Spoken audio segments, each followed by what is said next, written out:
Hello everyone and welcome to Action RPG. I'm your host Aaron and it's Saturday, so you know what that means. It's time for my weekly news roundup for week 12. Now for this week, the stories are literally all over the place. Obviously we have game news, I've got some tech news, I even have a story on physical cards. Let's not waste any time and jump right into this. Starting off with my current favorite ARPG, Last Epoch, this week my boy Sarno teased us again with what is coming in the future, this time in the form of the new visuals for the Druids class transforms. And we are going to start with the Werebear. Now when you see this, like, first off, that's a beefy bear. Like, he has got some muscle in there for sure. And I love that they show the pictures of what they're kind of using to build out the actual visuals. Obviously, actual bears, you know, you see different hairstyles. And my favorite picture here is that they have Caesar from the remake of the Planet of the Apes. Pretty good movies, by the way. Now, when you actually look at the drawings, I mean, I think they look good. I think they're going in the right direction. And my only criticism is over here, just the drawings that they have, at least in-game. Now, obviously, this is just artwork. I like how Caesar, you can see the paint on his fur, but obviously it's like more faded. Now, in the art here, it's just like huge blobs. I just feel like it's too bright. It should look more faded and worn. Okay? But obviously, it looks... I mean, compared to what it is now, it's 2,000 times better. Very good. I like this. Then we move down to the second form, which is the Spriggan. And when you look at this, basically this just reminds me of the Ents from Lord of the Rings. Like, that is a beefy looking tree. And they kind of went with the same style as like the bear. It's got like the claw marks in the tree, and you can see the green glowing from the inside. I mean, you would think it would be hard to make a tree seem muscular. They have done it here, and again, this looks 100 times better. Now, the comment that I made in the down here was, when do we get to see the third form? Because we already know through the live streams that there will be a third form, and it's going to be most likely a melee DPS class, which most people think it'll be a wolf, but I mean, we will have to see what they're going to do, but there's going to be a third form coming. Now, at the end of this post, Sarno also put in here, Acolyte fans, you have not been forgotten. Which means we know that the transform you can take with the Acolyte, which is the Lich, is going to get a completely new makeover as well, and I have a feeling that is going to be amazing. This week, Assassin's Creed Valhalla added one of the most requested features from its community. And guess what? The community is still pissed because they did it the wrong way. So this week on March 16th, they dropped update 1.2.0, and it added the most requested feature, which is transmogrification. Being able to change your gear. It's something that previous Assassin's Creed games have done. But listen to this. In Assassin's Creed Odyssey, you could transmog your gear for free and directly from the inventory menu. In Valhalla, however, you're going to need to pay 50 silver a pop, and you will have to go to a specific vendor. So obviously, of course, when this drops, a Reddit thread starts, people start getting pissed, and then it's just a pile on, right? And then you see comments like this. 50 silver is not small on this game. Making money is such a struggle after you raid and loot everything. Another comment, transmog was free in Odyssey. No reason for it to cost 50 silver each time here. I know it's a small amount, but the fact I have to consciously think about how much / often I use the feature is quite ridiculous in my opinion. Now, I do think if enough people blow this up, they will reverse course and make it free, because it should be free. Like, that is seriously ridiculous. So we will have to see what decision they make on this game. This next story honestly stopped me in my tracks for a second. Now, I have kids, and every kid, as they reach a certain age, they go through a Roblox phase. They love playing this game. They try to complete the course. They play with all their friends, right? How much is that company / game worth? Look at this. Roblox goes public this week, worth 45 billion. Per report, that's like 6 Bethesdas. Wow! Roblox went public back on Wednesday, opening up trading at $64.50 per share, according to a report on Bloomberg. By the time it closed in New York, it was trading at $69.50 per share, giving the company a market value of more than $38 billion USD. However, when the employee stock options and restricted stock units are added, the valuation brings the game company to $45 billion. Obviously, a small story, but I did want to add this into my roundup because it just shows how well gaming studios are doing right now. Roblox is worth 6 Bethesdas. I told you this week we are all over the place when it comes to news, and when I saw this story, I said, why not throw it in? Fortnite team kicked from $3 million tournament over a tweet. Yes, that is correct. Now, what tweet would cause this team to get kicked out of the tournament? Okay, and it's not a good tweet. I'm not saying they shouldn't have been kicked out. I'm not saying that I'm not defending the person that tweeted it, like, just to be as clear as possible. On Sunday, FNCS competitor, I'm not going to say his name, posted an ill-advised tweet that read, like, literally effing kill yourself, at Donald Mustard, tagging Epic Games Chief Creative Officer Donald Mustard. Now, when this tweet came out, obviously Epic found out and they kicked the entire team. Now, this is the question, and again, I'm not giving you my opinion on what they should or should not have done. Like, that tweet is not good, right? You can't threaten somebody or tell somebody to cause harm to themselves. I get that. But should they have kicked the whole team? Should they have just removed the one person? But there's no I in team. So is it he's out, the whole team's out? I mean, it is definitely a hard situation. Now, the one thing I will say is I have a 15-year-old son, and I don't like it when he uses vernacular like this, but I will tell you that a younger generation literally uses that phrasing all the time. Do I think that every single time somebody uses that, they want that to actually happen to the person? I don't think so.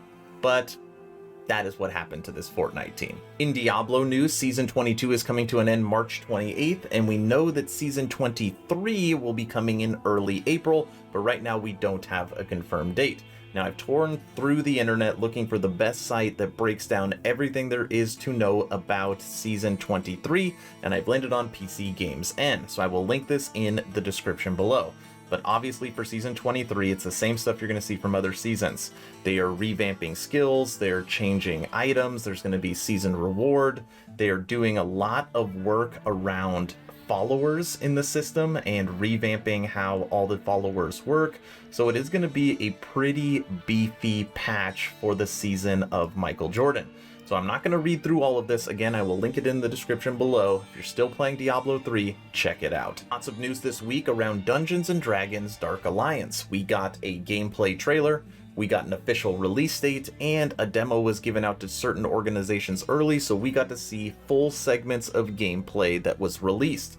Now, I do have to say, I made a video on this earlier in the week, and there was a lot of people that did not think I had the right opinion of this title, which I totally understand. I don't expect everybody to agree with what I see, it's just my opinion. But I will link that video at the end of this video, which shows my side-by-side and all my different breakdowns for Dungeons & Dragons Dark Alliance.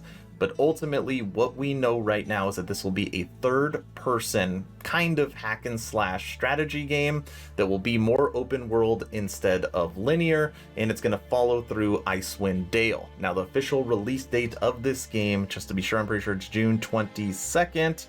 And on here, the release date is June 22nd for all platforms. Check out my video at the end of this video if you want the full breakdown. Moving over to the world of tech, I have 5 different articles that I'm going to show you, and I want you to read the headlines because I find this hilarious, okay? This is 1 month ago. Nvidia says its cryptocurrency mining limiter cannot be hacked. That is not a good statement to put out there into the ether. 1 month ago, mining limiter can't be hacked. Mining limiters could come as a standard on the future of Nvidia GeForce GPUs. So this can't be hacked was a month ago, 13 days ago, saying that it might be a standard to put the limiters on their GPUs. 3 days ago, Nvidia's cryptocurrency mining limiter has been cracked. but it's not quite a farming frenzy yet.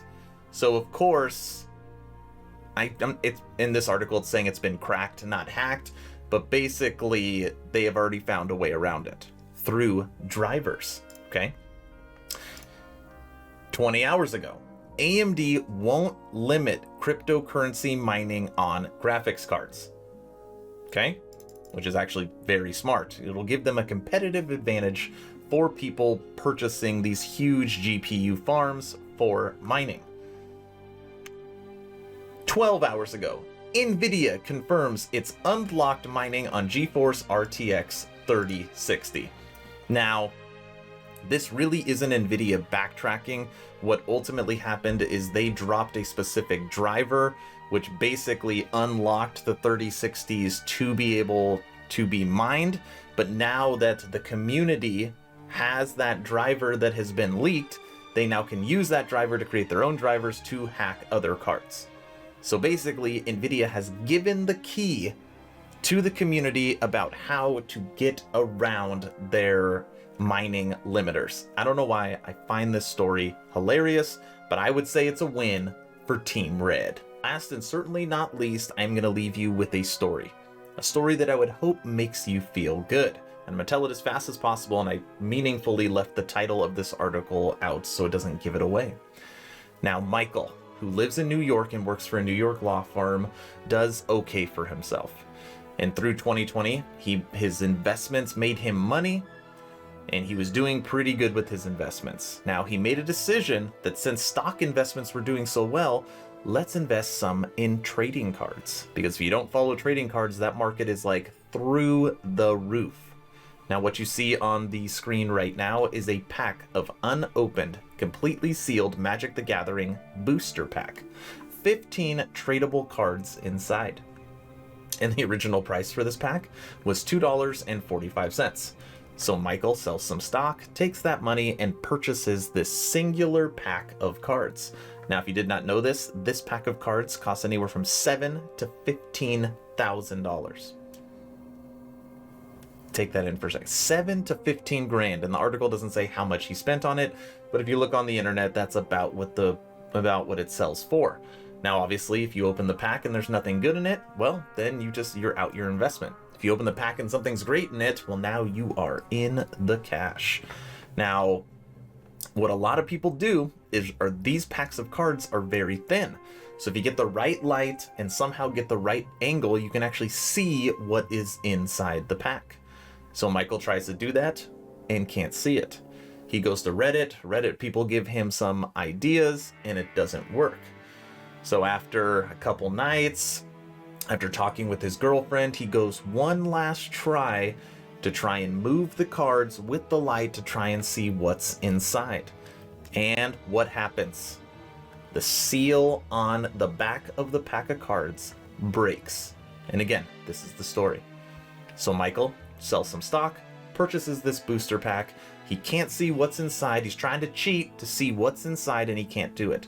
And now, from his story, opens the pack. He did not plan on opening it, and now he accidentally opened it. So he is forced to see what are the contents inside. And as you scroll down, here are the contents. And the story goes, the last card in the pack, all these other cards are crap. What does he pull? The infamous Black Lotus that you see right here. Now, I mean, the last card was the Black Lotus. His pack's single rare card was the most valuable card possible. I literally blank stared at it for a few seconds. My brain was full on loading screen, Michael said. The first coherent thought I remember having was, no, this is fake. This has to be fake. There's no way. He screamed. After that, it was a blur for me trying to find my card bag that had cases in it and yelling for my life partner to stay away from the table. He said, she thought something was wrong based on how I sounded. You have to realize I was literally in my underwear running around the house trying to find a case to put this thing in. The Black Lotus. Now, there's two different versions of this card. That version of it can sell as high, at least what the article is saying, for as high as $60,000. Okay? Now, I'm sorry, I did not do my research to see when the last one was sold. The article is just saying it could sell for as much as 60 grand. Now, if he pulled the Alpha Black Lotus, that card has actually recently sold for over 500 grand. And these are all cards on Magic the Gathering's reserve list, which means they will literally never be printed again. So that is the story from Michael purchasing his booster pack and pulling his Black Lotus. All right, everyone, that's the video. I know week 12 was all over the place, but that's just the way the news fell. Is there anything I missed? Is there anything that should have been added to this weekly news roundup? Let me know in the comment section below. If you have not joined the official Action RPG Discord, please do so. We are so close to 700 members. Great conversations every day. The idea is to create a gaming community that could jump from game to game together so you never start the server alone. Link for that Discord is in the description. Thank you all for watching. Stay home, stay safe. Do not forget to join the official Action RPG Discord. Aaron, out.